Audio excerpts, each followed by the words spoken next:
मुस्लिम राष्ट्रांची एकी भारतासाठी डोकेदुखी. सौदी, तुर्की आणि पाकिस्तानची एकजूट.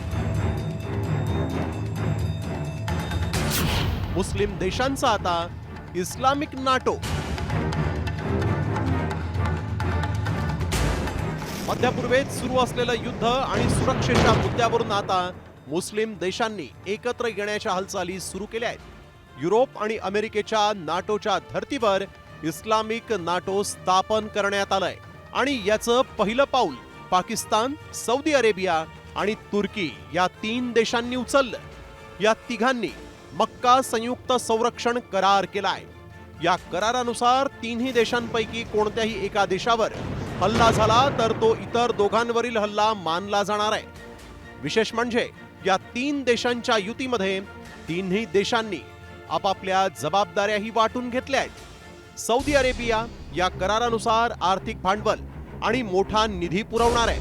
तुर्की आपल्या प्रगत नाटो दर्जाचं ड्रोन तंत्रज्ञान, अत्याधुनिक नौदल अभियांत्रिकी आणि इलेक्ट्रॉनिक वॉरफेअर प्रणाली पुरवणार आहे. तर पाकिस्तान आपलं अफाट सैन्यबळ आणि अण्वस्त्र सज्जता युद्धजन्य परिस्थितीत पुरवेल. या करारामुळे पाकिस्तानला तुर्कीकडून अत्याधुनिक लष्करी तंत्रज्ञान आणि रसद पुरवठा मिळून त्याची ताकद वाढण्याची शक्यता वर्तवली जाते. त्यामुळे भविष्यात भारत पाकिस्तान संघर्षात 3ही देशांमध्ये झालेला हा करार भारताची डोकेदुखी वाढवणारा ठरू शकतो. तसंच सौदी अरेबियाच्या तटस्थतेवरही या करारामुळे परिणाम होऊ शकतो. मात्र यामुळे भारतासमोरील आव्हानं वाढण्याचीही शक्यता आहे. हा जो करार पुढे येत आहे त्याच्यामध्ये पाकिस्तान ज्या पद्धतीने पूर्वी आयसोलेशनमध्ये होता तो आता पश्चिम आशियाच्या राजकारणात आणि लष्करी आणि संपूर्ण जिओ पॉलिटिकल सिच्युएशनमध्ये एक नव्या ठिकाणी नव्या पातळीवर आपलं रोल करू इच्छित आहे. दरम्यान या करारावर इराणनं आक्षेप घेतलाय.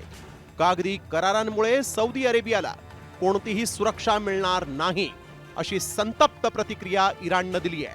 तर भविष्यात या 3 राष्ट्रांच्या आघाडीत आखातातले इतर मुस्लिम राष्ट्रही सहभागी होणार का याकडे जगाचं लक्ष लागलंय. मात्र यामुळे पाकिस्तानचं फावणार आहे आणि त्यामुळे भारताची डोकेदुखी वाढण्याची शक्यता आहे, एवढं नक्की. ब्युरो रिपोर्ट, साम टीव्ही मराठी.